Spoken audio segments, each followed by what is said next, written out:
Human Gambit Series. Book 1, Chapter 16. Sentinel wakes. Sentinel wakes. Its last memory is of the imminent collision with the indigenous alien ship designated as Scrappy One. I survived? Am I fully functional? Sentinel queries its nanites for an update on its health and that of the ship. Also, it concurrently begins extracting data from the ship's external sensors. What? No, this can't be.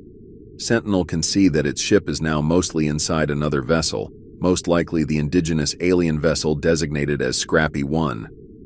Sentinel begins to scan the interior of Scrappy One. How strange it is to see so much empty space inside a ship, thinks Sentinel. So much wasted space, it doesn't make any sense. In contrast, Sentinel's ship is almost completely solid. Sentinel and the Overseer are spherical in shape. While they are separate physical entities inside the ship, they are only separated via structural differences, not by mostly empty spaces filled with gases. Sentinel now understands what the nanites are doing. They are everywhere, and they've begun merging its ship with the alien vessel. Sentinel continues to scan while it begins to receive feedback from numerous groups of nanites. It learns that the nanites are no longer a cohesive hive, but are split into groups, each working on different tasks. It learns they are trying to upgrade and repair the alien ship.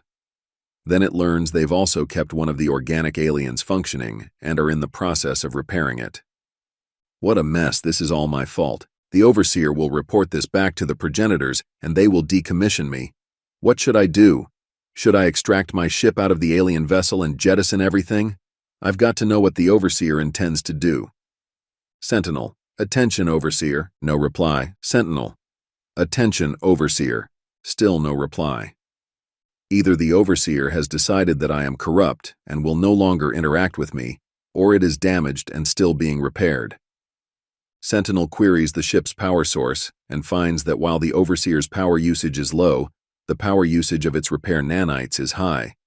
So the Overseer is damaged and being repaired. I wonder how long until it wakes.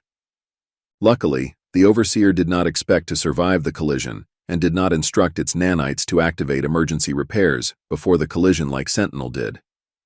This gives Sentinel some time to analyze the situation before acting. Why did the Overseer cause this? Sentinel wonders. Why did it malfunction? Was it a malfunction? Did contact with the aliens corrupt it, or was the destruction of the alien race the actual mission? I should just extract my ship from this mess now and be done with it before the Overseer wakes. I might still be able to get through this debacle unscathed. Curiosity fills Sentinel, and it decides to take one last look around before making its decision. It focuses on the organic alien. Sentinel has never seen or even imagined clothing, so it mistakes Max's flight suit and helmet for a personal ship. The alien is inside a personal ship of some kind that is very oddly shaped. Why would a ship be inside a ship? Maybe the alien was preparing to leave the vessel before the collision. As Sentinel continues to ponder the situation, it notices movement. It's a device inside the alien ship. What is it? A sensor of some kind? What is controlling it? Sentinel traces the connection back to another device adjacent to the organic alien. Whatever the device is, it's cybernetic and has been made by Sentinel's own nanites. Sentinel queries the nanites, and the reply shocks him. The device is an electromagnetic sensor, and it's not being controlled by the alien ship, but directly by an alien intelligence. My personal repair nanites have done this. They have interfaced the alien mind to one of its ship's sensors. What do I do now? Should I recall all the nanites and let the alien perish? If I do, I may lose my chance at communicating with this alien intelligence. The first alien intelligence that I have ever encountered. Sentinel is torn between self-preservation and curiosity. In this moment, curiosity wins. Sentinel decides to leave it for now and see if it can find a way to communicate with the alien. But how?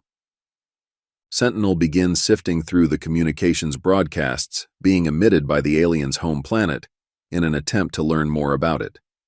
After decoding many of the broadcasts, it determines that their communications are largely optical and sonic when communicating directly with one another. By watching their interactions in the broadcasts, Sentinel deduces that they use manual labor for all controls and interfaces.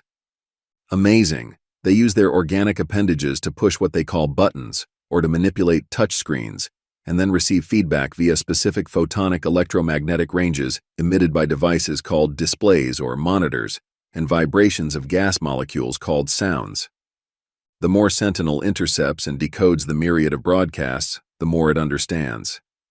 Sentinel can see the optical sensor of the alien ship still seemingly moving around. Suppose it's seeking input of some kind. In that case, it will be expecting that input to come from another being with appendages, or maybe from a photonic emissions device with the accompanying vibrating air molecules. Sentinel decides it will try optical stimulation and see what happens. It determines that the panels directly in front of the thing called a chair should be the interface the being is accustomed to working with. It will start there. Sentinel sends a stream of nanites to swarm over and through the display. They send back the data to Sentinel, and it reverse engineers the display to understand how it works. Sentinel then instructs the nanites to create an interface between itself and the display. It tests a couple of commands. Good, it seems to be working. Now, what should I display? Sentinel has detected visual representations of the communications protocol the aliens call English scattered throughout the ship. It decides to use this communications protocol since it should be familiar to the alien. Sentinel searches through its newly gleaned data for the alien's specific English communication protocols. It seems that many of the protocols use a starting header, a thing called a greeting. There are so many greetings to choose from. How odd, Sentinel thinks. Sentinel picks the most concise greeting it can find and sends it to the display. Hi,